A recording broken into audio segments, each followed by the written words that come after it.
आपके हर सुबह आपके पास दो चॉइस होती है। एक तो ये कि आप सोते रहें और सपने देखते रहें, और दूसरी ये कि अपने सपनों को पूरा करने के लिए तुरंत उस बिस्तर को छोड़ दें। चॉइस आपके हाथ में है। जो आप आज चुनेंगे उसी का रिजल्ट आपको भविष्य में मिलेगा। अधिकतर बच्चे रोज रात को ये सोचकर सोता है, मैं कल सुबह 4 बजे उठूंगा चाहे कुछ भी हो जाए, लेकिन उठ नहीं पाता है। सुबह आप तब तक नहीं उठ पाएंगे जब तक या तो कोई इंटरेस्टिंग काम नहीं होगा या फिर कोई बड़ा लक्ष्य नहीं होगा जिसके लिए आप वास्तव में उत्साहित हों। ये है।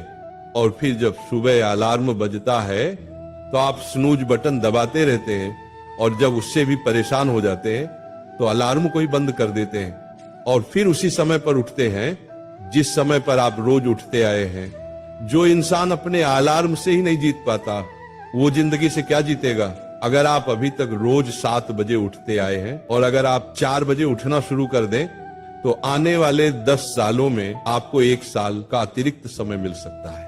हर दिन आप अपने लिए 3 घंटे एक्स्ट्रा बचा सकते हैं। सोचिए आप इतने समय में कितना कुछ सीख सकते हैं, कितना कुछ बेहतर कर सकते हैं, कितना कुछ हासिल कर सकते हैं। लेकिन सवाल है हम कैसे करें।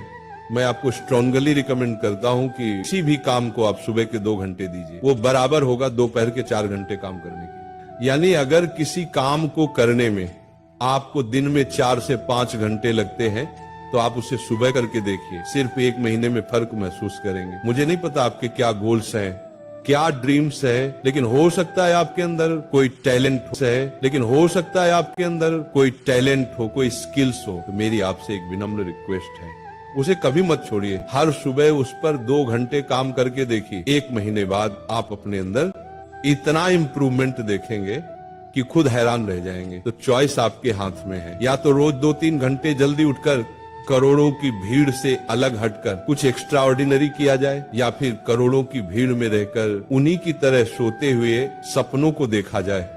कई लोग कहेंगे कि 7 घंटे की नींद जरूरी है, कुछ कहेंगे 8 घंटे जरूरी है। मेरा मानना है जो इंसान जितने घंटे की नींद लेता है वो उसकी आदत पर निर्भर करता है। लेकिन याद रखिए, अगर आप वो करेंगे जो आसान है तो आपकी लाइफ मुश्किल हो जाएगी, और अगर आप वो करेंगे जो मुश्किल है तो आपकी लाइफ आसान हो जाएगी।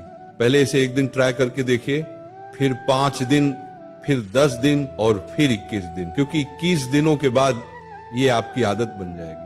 राधा रानी सिखाती है कि सच्ची लगन और प्रेम में असीम शक्ति होती है। जिसने अपने मन को भक्ति में लगा लिया वो हर कठिनाई को साधना बना लेता है। वो कहती है अगर तुम्हारा दिल सच्चा है तो रास्ते खुद ब खुद बनते हैं, और अगर विश्वास गहरा है तो कोई भी मंजिल दूर नहीं रहती। तो अपने सपनों को भक्ति बना दो, अपने लक्ष्य को साधना बना दो, क्योंकि जब मन में श्रद्धा हो और कर्म में निरंतरता तो असंभव भी संभव हो जाता है। जब तक सफल न हो नींद चैन को त्यागो तुम, संघर्ष का मैदान छोड़कर मत भागो तुम। कुछ किए बिना ही जय जयकार नहीं होती, कोशिश करने वालों की कभी हार नहीं होती। धूप अभी सिरहाने है, मौसम जाने पहचाने हैं, रात अभी तो घंटों की है, बस कुछ पल दूर ठिकाने हैं। इतनी दूरी तय कर आया, 2 पग चलने में रोता रहे, घंटों की है, बस कुछ पल दूर ठिकाने हैं। इतनी दूरी तय कर आया, 2 पग चलने में रोता रहे, सब जाग रहे तू सोता रहे। माना कि मुश्किल भारी है, पर तुझमें क्या लाचारी है। यहाँ सब उठ रहे हैं, गिर गिर कर फिर उठ रहे, तू ही क्यों यूं लेटा रहे। सब जाग रहे तू सोता रहे।